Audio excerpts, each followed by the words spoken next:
Hey, ladies and gents, Joe here in the middle of the week, because some news happened last night. So, as we know, in our MMA world, UFC 300 is on its way. And while fans are eagerly awaiting, maybe they're going to add more fights to it, I think this week, I think they're supposed to announce the main event, which I think will probably be Belal Muhammad and Leon Edwards, which will be kind of funny. Because that's a fight that, fans go, it needs... I think everyone is in agreement that, that is the fight to make. It just might suck. Even though I personally think it has a chance of being at least okay. It'll be fine, It's kind of like how main event was last week. The more time I get away from it, the more I'm like, yeah, that fight wasn't that great. At the time, it was pretty cool, but, now it's, not that great. But it was fine. I think it'll be that level, perhaps. But maybe I'm crazy in my opinion of that fight. But anyways, we have a new announcement for UFC 300 that has kind of shooken the world a little bit. And Carl was like, can you do a reaction? And I didn't know what was going on. I was, and he goes, it's like, what happened? And I saw. And the big news, so our initial reaction was like, oh, wow. Kayla Harrison left PFL, signed with the UFC. And she's going to be fighting the queen of the wall install herself, Holly Holm. And here's where it gets interesting. That fight's at 135. I was with my best friend when I found out, and I told him, I was like, oh, yo, Kayla Harrison signed with the UFC. And he goes, she's a big gal, dude. It's like, how is she going to fight? Are they going to make it 155 for her? And they're like, nope.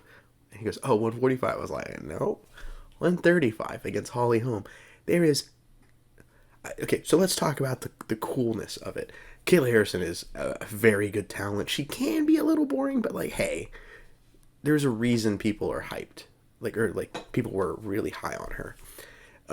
She's really, really, really good. Is this a case of,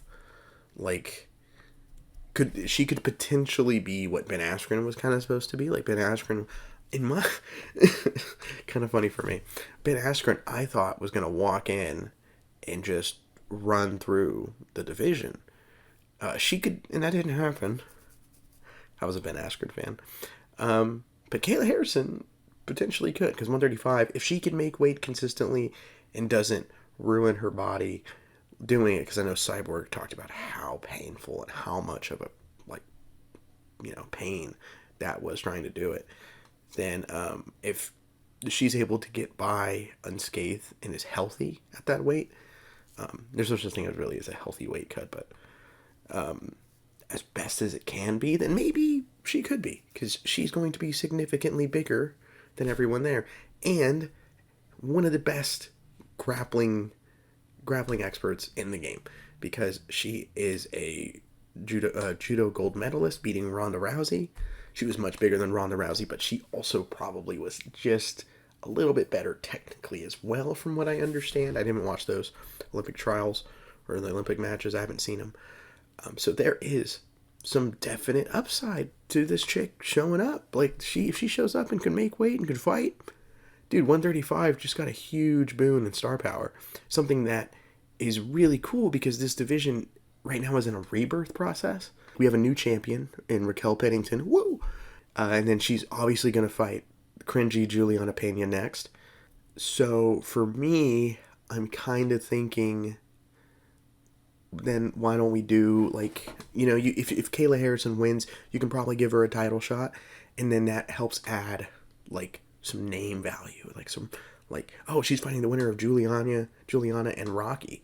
If it's Rocky gets the big payday that she's been deserving of her whole career, as almost fighters deserve a big payday, let's be honest. But just a big payday. That's fantastic. I'm really happy for her, and I think that's something super sick that I'm just kind of happy about, admittingly kind of yeah. The other thing I would say is you could do, if it's Juliana, the other thing was, if it's Juliana, you have two people who like to talk, and neither one of them's very good at it. So that's kind of funny. You know, kind of reminds me of like when Colby Covington and Kamaru Usman were trash talking each other.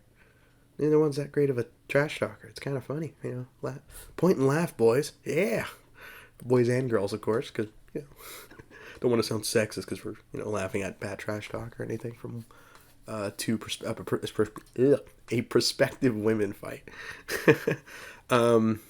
It's unscripted, as you guys can tell. Just kind of my initial thoughts and feelings, unfiltered. Well, filtered because I cuss a lot normally. But here's the negatives. I think she's too damn big, dude. And I don't mean that in like a degrading way. I mean that is in, I don't see, like, on the flip side, I don't see Jan Blachowicz making 170. You know, well, let's okay. So it's a 20-pound difference from where she normally fights at. I'll put it in perspective. Excuse that, it's an email. I don't see Volkanovski cutting to 125. You know what I mean? Like, that's kind of my mindset. And Volkanovski fought, 55, but I don't see Ilia Topuria or, like, Jose Aldo cutting to 125. We were all worried about his cut to 135. So, who knows? Then again, she could have like a Jose Aldo type of cut, because Jose Aldo was a massive 145er, and he was even bigger at 135. And he actually made that weight pretty respectively well, all things considered, and nearly got a title shot. He should have got a title shot. That's my bias, though. He's my second favorite fighter of all time. But yeah, man, she ain't making weight. If I was Holly, I'd be like prepared. The UFC needs to have a backup in place, potentially, or talk with Holly and be like, hey, if she can't make weight, like, can we check in with her the week prior and see where she's at on her weight cut and how healthy she is? Because, like, let's say she's like, oh, you're on track to make weight, but you're dying, like, your body is just destroyed from this process, then call the fight off, right, and have a replacement step in. Or if it's like, hey, you can't make weight, but at least you're okay. Where's Holly at? Holly, do you guys mind fighting at catch weight? Like 145? Because Holly's fought at 145 before. Why not? I think something like that makes sense, because I don't see how she's making that 140 or 135 pound weight limit consistently. Prove me wrong kind of thing. I mean, she could. Definitely could prove me wrong. But we're going to see, right? Another thing that's kind of funny to me is this fight, it sounds like it might be on the main card over fights like Aljamain Sterling, his debut at 145 pounds, which I'm really interested in. There was another fight, too, on this card that I was like, should probably be on the main card. Oh, it was Jiri and Rakic. It might be over that. It's like, yo, on the main card over those two? I mean, I don't know. And the only reason I'm kind of groaning, I will say, I hope no one takes this as a, oh, Joe hates women's MMA. No, I love it, women's MMA. I'm one of the few people on the planet who's watched, not a few people on the planet. I can calmly say I've watched a ton of Invicta, watched tons of women's fights. I have my opinions on how it progresses and moves, and I have my own critiques of it. But for the most part, huge women's MMA fan, so don't think it's anything like that. Obviously, the fans that are here on the channel obviously know what I'm about. They know what's up. But my concern is Kayla Harrison can typically not have the most fun fight, and Holly Holm is historically incredibly boring. Like, she's insanely boring. Name me, in my opinion, 3 good Holly Holm fights where she's the reason the fight's fun. Because Miesha Tate makes their fight fun. Ronda Rousey running at a straight line like a bull makes that fight fun. And I think the other one I can think of is like, there's another one. Not Nunes knocking her out. But actually, you know what? The Cyborg fight's fun. I actually like that fight. But yeah, like, she's not, that's old Holly Holm. Now she wants to wall install. There's a reason on this channel, me and Carl always laugh at how I use Holly Holming as a verb. It's one of my favorite running jokes that I've started on the channel. It started on YouTube, and it's because she does, man. She's known for it, and I don't think she can do it against Kayla Harrison, don't get me wrong, but not a fun fighter. So I'm kind of worried. Like, it's UFC 300. You need to have a big marquee women's fight on the card, because I think that's a great way to celebrate your history. Something that we're not very good at in the sport. I think we're really bad about celebrating our history in the sport, unlike the NBA, who I think is probably the best at it, in like WWE, like professional wrestling. Football's okay at it from what I remember, and baseball's really good at it. MMA, we're awful at it. We're awful at celebrating our history. So I think in a way of celebrating our history, we need a women's fight on the main card. Oh, we do. We have Zhang Weili and Zhao Yan. I think I said that right. But we have that on the main card. So I think we need at least one to kind of, do it. I mean, I would love if it was feasible, to have one fight on every weight class there to like really accentuate it. Maybe that's how they should do the whole card, one fight for each weight class, That's just my opinion, but kind of a cool way to celebrate your history of the sport rising up. But I don't know. I mean, that's actually, now I think about it, that's actually one thing really cool at UFC 200 is in the time between UFC 100 and 200, we had women enter the UFC.